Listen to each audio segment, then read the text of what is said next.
Hello and welcome back to the Maryland Buck Book Club. It is January 28th, 2026, and today we'll be reading War in America, the Strategy of Revolutionary Anti-Imperialism. War in America is a speech presented by the May 19th Communist Organization at the War in America Forum on November 9th, 1979. War in America is available on the Freedom Archives. Thanks, as always, to the Freedom Archives. The speech begins. We are gathered tonight to celebrate the freedom of Assata Shakur, to salute the thousands of Black people who demonstrated at the United Nations on Black Solidarity Day, and to commit ourselves to the struggle to free the Republic of New Africa 11 and the national territory of the Black nation. Assata Shakur's escape on November 2nd, 1979, is the most significant victory to date in the struggle to free African political prisoners and prisoners of war. The liberation of Assata Shakur by the fighting forces of the Black nation marks a qualitative advance in the military response to U.S. imperialism's genocide against the Black nation.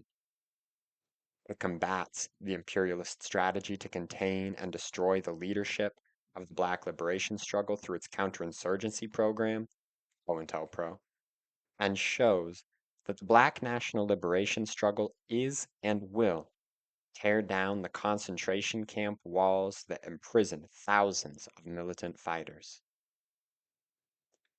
The struggle to free African prisoners of war. For those of us white anti-imperialists who have supported and participated in the defense of African political prisoners and prisoners of war, Assata's liberation transforms and clarifies the issues that have confronted us. There should no longer be any question as to the basis on which we support POWs. They are not the victims of repression. They are courageous freedom fighters, imprisoned by U.S. imperialism because they will not stop fighting until the final liberation of their people. Assata's escape shows us that the freedom of POWs is a demand that can be won now, that U.S. imperialism can be defeated within its own borders. The struggle to smash COINTELPRO has gained added significance. Not only must we unite with the strategy to expose it in the courts, but we must give unconditional solidarity to the efforts to free prisoners of war by any means necessary. In the case of Geronimo Pratt, it is being exposed in the courts that the FBI knew he was at a meeting at the time the murder for which he was convicted took place. That they tried to set him up by staging an escape attempt, and that they are so afraid of what the files might reveal that they have refused to release them even when faced with a contempt order. The legal strategy has revealed the state of war and makes us understand that POWs must be freed and by any means necessary. We are committed to keeping Assata free. It means continued work in her support. There should be no question that Assata is and has been innocent of all charges. But she was imprisoned unjustly for over 6 years, and that U.S. imperialism would never have allowed her release. Her escape was the only avenue left to achieve justice. It is significant that since November 2nd, the media has talked about Assata only in terms of her being a, quote, cop killer and, quote, murderer. The government is once again preparing a highly orchestrated campaign for her recapture. We should serve notice that we have learned from the harsh lessons of the early 70s. We will not betray the Black liberation struggle. We will not side with U.S. imperialism, and we will continue to support Assata's freedom. This is in sharp contrast to the historical and current reality of white people's relationship to Assata and POWs. We must recognize, dominantly, white people have abandoned the Black liberation struggle under attack, have put forward positions about, quote, terrorism or, quote, adventurism, which aid COINTELPRO, have attempted to dictate the terms of defense and support for Assata and other POWs, have been willing to let Assata and other POWs sit in jail, waiting for legal remedies or liberal support to develop, and have tried to deny and fight against the active support and leadership that the Black liberation struggle has given to the fight to free prisoners of war. In the coming period, the freedom of Geronimo Pratt and the Republic of New Africa 11 is about to be achieved. The work done by the National Task Force for COINTELPRO Litigation and Research and the National RNA 11 Defense Committee has exposed the frame-up that led to their imprisonment and continued incarceration. Our work under the leadership of these two organizations can help hasten their release. With each victory, the tasks are clearer. We must address the cases of Sundiata Acoli, Richard Dhoruba Moore, and Henry Sasha Brown, and all other prisoners of war. We must do so under the direct leadership of the Black liberation struggle and with the understanding that this is the first of many battles towards the final liberation of the Black nation. 1979, the consolidation of the Black liberation struggle. 1979 marks a qualitative turning point in the struggle to free the Black nation and to defeat U.S. imperialism.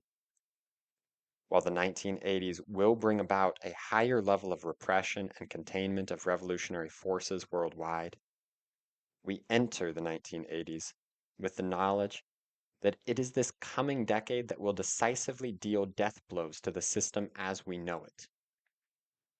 In the year 1979, the resolution to the 400 years of captivity of the Black people inside this country is advanced.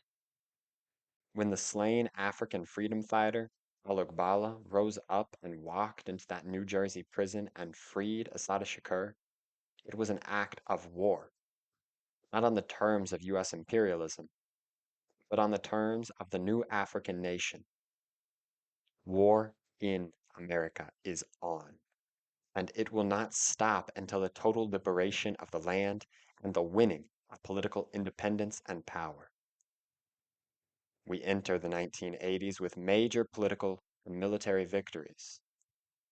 The two most significant prisoners of war being held inside U.S. prisons have escaped and eluded capture. Both Assata Shakur and William Guillermo Morales have been reclaimed by their people, once again, to be full participants in their nation's liberation struggles. During the month of September, U.S. imperialism was forced to release 4 Puerto Rican nationalists, Lolita Lebron, Irving Flores, Rafael Cancel Miranda, and Oscar Collazo, by the mounting demands of Puerto Rican people and the pressures brought to bear by the armed clandestine front. These victories have been possible because of the overall advances of the national liberation struggles. In 1979, the National Black Human Rights Coalition led the building of united fronts in Black communities across the country. The coalition, calling for a national demonstration at the United Nations, organized against police brutality, against the daily genocide faced by Black people, against the Klan, and for the freedom of political prisoners and prisoners of war. On November 5th, Black Solidarity Day, 3,000 Black people from 22 cities in the United States marched to the United Nations, occupied for a brief period international territory, and raised the demand that human rights is the right to self-determination. What were the lessons for those who attended the rally? The Black liberation struggle has reemerged under revolutionary nationalist leadership. Having survived the concerted attacks of U.S. imperialism, the Black struggle is now preparing to fight for the liberation of the national territory, the only strategy will ensure Black people's human rights. At the United Nations, Black people gave unconditional support to Assata Shakur. At the United Nations, we witnessed the fruition of years of struggle under the leadership of revolutionary nationalists, and the very existence of the demonstration gave renewed impetus and life to the anti-imperialist struggle inside the United States. In 1979, the struggle to free the land advances. The Black nation and its struggle for land and independence is fundamentally challenging the continued existence of U.S. imperialism. Mississippi, Georgia, Louisiana, Alabama, and South Carolina comprise the national territory of the Black nation. It is the land where historically Black people have lived, worked, fought, and died. The national territory represents one of the richest expanses of land in the U.S. Not only is it rich in its agricultural development, but it holds important sources of energy. Since 1940, 80% of the land owned by Black people has been expropriated by real estate speculators and agribusinesses. The national territory is also where U.S. imperialism is going to try to regain some of the economic losses that the Third World has inflicted. Solidarity with the Provisional Government of the Republic of New Africa. The Provisional Government of the Republic of New Africa is organizing in the national territory. Its program is for a plebiscite monitored internationally that will allow Black people to finally voice their true aspirations as new African citizens, to demand reparations from the U.S. government, and to retain land in the hands of Black people.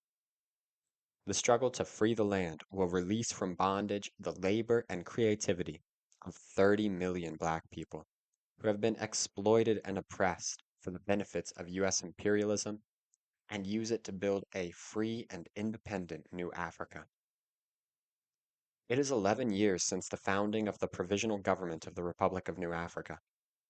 Today, the RNA is part of the overall leadership that will bring the struggle of the Black nation to the international arena, that will free African POWs and smash counterinsurgency. 1979 is the first year of the presidency of Sister Dara Abubakari. The election of Sister Dara was the beginning of a major offensive on the part of the RNA to agitate among Black people that only with the freeing of the national territory will the Black masses achieve self-determination. It marks the consolidation and projection of the provisional government at the national level. We are honored to be part of a national speaking tour that Sister Dara has undertaken. The renewed publication of the New African has given us leadership as to the content of the struggle for human rights and self-determination. Black people have identified the enemy as U.S. imperialism. In 1979, U.S. imperialism is moving towards its final defeat. We believe that revolution is still the main trend today and that national liberation struggles worldwide are gaining victories. Soon we will hail the final liberation of Zimbabwe. This will create a rearguard from which the struggle to free South Africa will be waged. It is significant that on the same day that Assata escaped, an Azanian commando team attacked a police station in Soweto and killed all the policemen. U.S. imperialism has suffered major setbacks in Nicaragua with the defeat of the Somoza dictatorship, in Iran with the fall of the Shah's fascist regime, and in Palestine, where almost every country in the world has recognized the legitimate right of the Palestinian people to their homeland and have rejected the U.S.-initiated phony peace treaty. In Puerto Rico, a direct colony of the United States, we are witnessing the beginning stages of People's War. The armed clandestine front is uniting and consolidating, and the masses of the Puerto Rican people have taken on U.S. imperialism by directly attacking the Navy in Vieques. Third world countries are moving to control their natural resources and are embarking on an independent political path. This is a life and death struggle for U.S. imperialism, and it has generated a savage response. U.S. imperialism is waiving the threat of armed intervention to impose increased repression and genocide. 1979, the end of, quote, liberalism. Not only has 1979 been a year of decisive victories, but it is also a year in which the Black movement has put forward the position that there, quote, are no liberals in 1979. What does this mean? Clearly, there are still people who call themselves liberals, although not as many as there once were. But the content is not anything resembling progressiveness. U.S. imperialism on the decline must consolidate, close ranks in the oppressor nation. As part of this process, imperialism is succeeding in transforming the essence of liberalism without changing the form. So, there are still millions of people who will vote for Ted Kennedy, the quote, liberal candidate. But what will they be voting for? In reality, a further move to the right, more repression, Kennedy is a sponsor of S1, and the heightened probability of war. There are also thousands of white people in this city who still call themselves liberals, but who actively participate in the forced removal of Black and other third world people from their communities, and who actively support the police through the police vest campaign, auxiliary police, and block patrols. These, quote, liberals, are a new base for the Klan, already entrenched in the white working class, and represent the success of imperialism's strategy to build a unity between the white working class and the petite bourgeoisie. This is just one part of what U.S. imperialism is doing to deal with its internal crisis. That is, the consolidation and rise of the Black liberation struggle. In response, they have launched massive counterinsurgency campaigns and systematic programs of urban genocide. There are, by now, well documented incidents of killer cops unleashing terror in Black communities. But there is also the particular rise of the KKK, both on the public, mass organizing level and as a violent paramilitary group. The murders in Greensboro, North Carolina, were committed with the active complicity of the state. The police chief had shown the Klan the march and rally permit 2 days before the demonstration, and on the day of the rally, the police willfully withdrew their forces from the site. Such activity is reminiscent of the death squads of Brazil and Uruguay. The cross burnings at the home of a Black community leader in New Jersey who had lent support to Assata's defense just 1 day after her escape is also a clear indication of the Klan's role in the U.S. government's counterinsurgency plans. Just as urban genocide and the specific policy of urban removal, to remove Black people out of the inner cities and bring white people back in, must be seen in part as a military strategy of U.S. imperialism to deal with the threat of the Black population in the urban centers playing their role in war in America. So when the Black movement says it's time to get some land, that, as Sister Dara said, quote, the land is our survival, this is not just a slogan, but a strategy for dealing with counterinsurgency and genocide. The struggle to free the land, the only strategy to defeat U.S. imperialism. In 1979, as white revolutionary anti-imperialists, we have laid the groundwork to prepare ourselves for the struggle of the 80s. We have defeated within our ranks the position that revolutionary nationalism is a tendency within the Black liberation struggle. We are united by the belief that the struggle to free the land is the only strategy to defeat U.S. imperialism. That it is revolutionary nationalism which leads our organization ideologically and practically. We give unconditional support and solidarity to the Provisional Government of the Republic of New Africa and the African People's Party. This is why our program is to give unconditional political and material support to the National Black Human Rights Coalition, the struggle to free political prisoners and prisoners of war and smash COINTELPRO, and we are committed to the defeat of organized white supremacy on the local and national level. It is with renewed optimism that we join in the struggle to free the land, to defeat U.S. imperialism, and build socialism. And the speech ends. Free all political prisoners and prisoners of war. Smash white supremacy. Death to the Klan. Free the land. Defeat U.S. imperialism. Attributed to the May 19th Communist Organization. And that's the end of the speech. If you liked this audiobook, please consider liking and subscribing. If you have any thoughts, please leave them down in the comments section below and we can continue the conversation there. And until next time, go out there, do some organizing, solidarity, and all power to the people.